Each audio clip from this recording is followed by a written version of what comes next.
Gajinya 3 juta rupiah per bulan. Bukan manajer, bukan pengusaha, bukan anak orang kaya. Kerjanya biasa saja. Datang pagi, pulang sore. Hampir tidak pernah lembur. Kalau dilihat sekilas, hidupnya ya standar.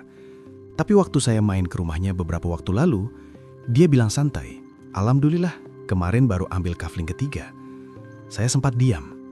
3 kafling. Dengan gaji 3 juta, dalam hati saya cuma satu pertanyaan. Kok bisa? Namanya sebut saja Pak Andi. Umurnya 34 tahun. Karyawan administrasi di sebuah perusahaan kecil. Gajinya stabil, tapi ya segitu-segitu saja. Tidak pernah naik drastis.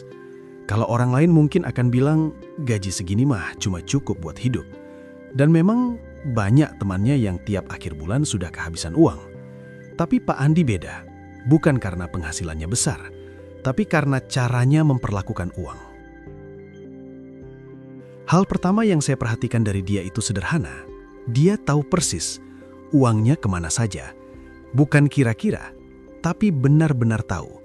Setiap pengeluaran dicatat, bahkan parkir Rp2.000 pun masuk catatan. Buat sebagian orang itu ribet, tapi buat dia itu seperti kompas.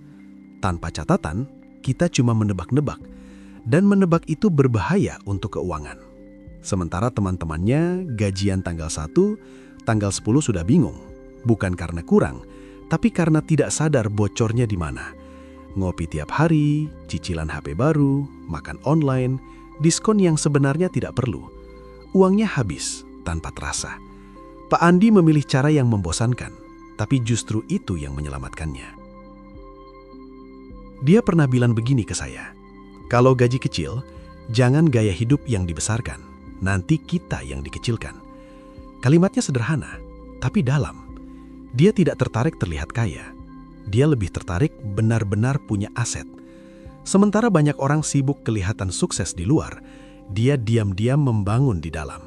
Tidak ganti motor, tidak ikut tren gadget, tidak nongkrong mahal. Uangnya dialihkan, bukan ke gengsi, tapi ke aset. Tahun pertama nabung, uangnya cuma cukup 12 juta.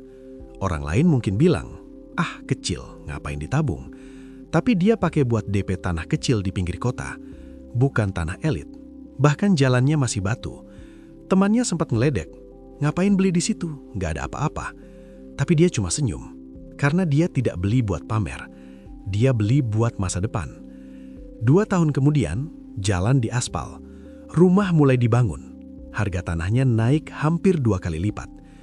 Dari situ dia sadar, bukan soal seberapa besar uangnya, tapi seberapa cepat diubah jadi aset. Yang menarik, dia punya sistem sederhana. Setiap gajian, 50% hidup, 30% tabungan wajib, 20% investasi atau aset. Langsung dipisah di hari pertama. Bukan sisa baru nabung, tapi nabung dulu, baru pakai sisanya. Ini kebalik dengan kebanyakan orang, makanya hasilnya juga kebalik. Di situ saya sadar satu hal. Banyak orang merasa miskin karena gajinya kecil. Padahal, yang bikin kita tidak punya apa-apa bukan kecilnya penghasilan, tapi tidak adanya sistem. Uang sebesar apapun, kalau bocor terus, tetap habis. Sebaliknya, uang kecil, kalau dikunci rapat, pelan-pelan jadi besar. Sekarang, tanah pertama sudah naik 3 kali lipat. Tanah kedua disewakan. Tanah ketiga baru lunas bulan lalu.